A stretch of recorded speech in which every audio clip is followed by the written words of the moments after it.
Government stopping the issue of selling our minerals to the highest bidder forward to mining affected communities having a say in the minerals that are in their communities forward. Amandla,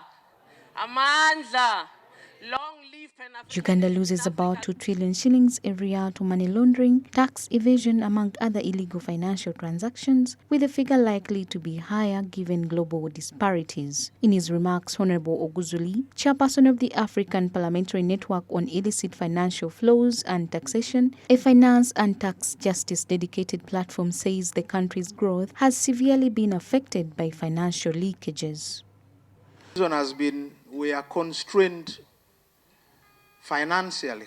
The resources we're able to mobilize locally cannot allow us to rise to the occasion to deliver services which can improve the lives of our people.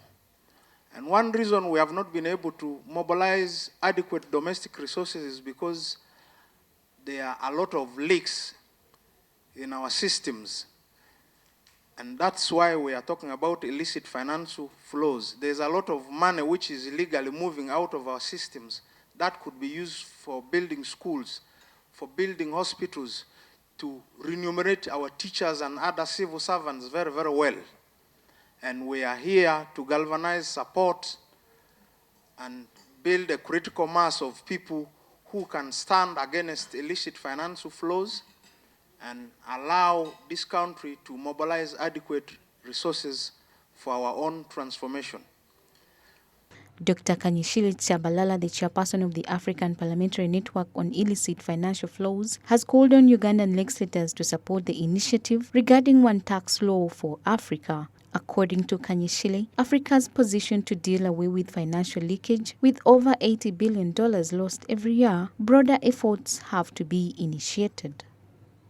There's an organization called ATAF, African Tax Administration Forum, and Tax Justice Network Africa. They have been lobbying and fighting for this because the divide and rule in Africa is really the devil. It's our weakness. That's how we were enslaved.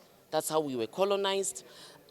Unless we have one tax law, illicit financial flows will continue to be a problem because what they can't get from Uganda, they will get from Kenya. What they can't get from Kenya, they'll get from South Africa. I mean, we produce gold, Ghana produces gold. If we tighten our laws, they'll go to Ghana. If they tighten their laws, they'll come to us. So until we have one tax law, like they do, in Europe, systems are synchronized. So why can't we synchronize ours? And we start with tax and IFFs because we are so tired. We want economic freedom. Truly, I'm so tired of even these descriptions. Africa is a basket case. This is the 4th generation since Ghana 1957. So your children and your children's children will still be continuing to fight. When are we going to stop fighting and say we have achieved, we are reaping the fruits?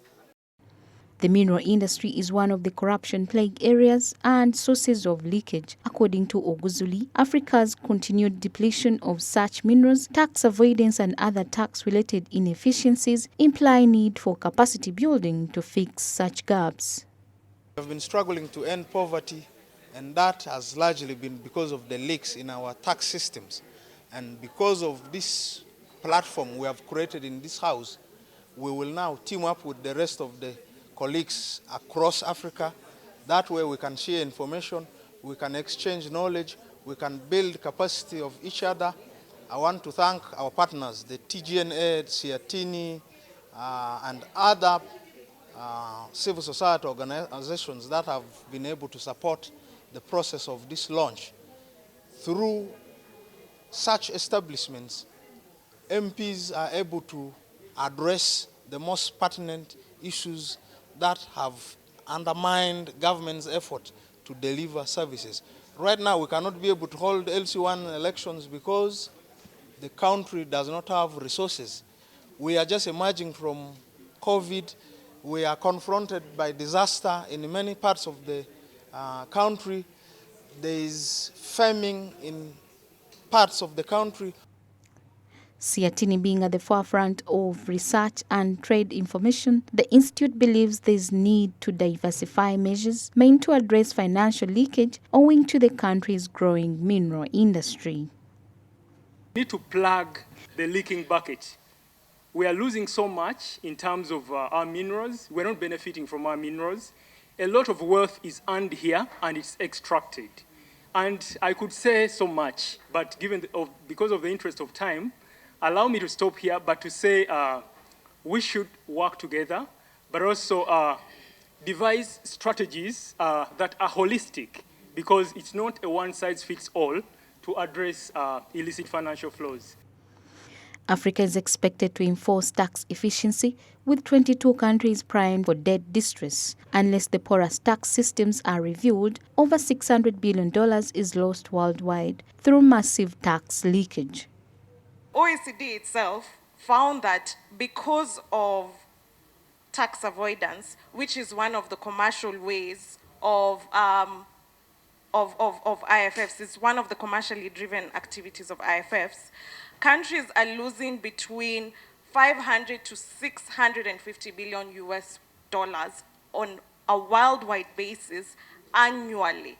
So this means that this isn't a problem that is affecting African countries or developing countries alone. It's affecting all of us. And then I want to emphasize that illicit financial flows, and especially commercially driven illicit financial flows, are not illegal per se.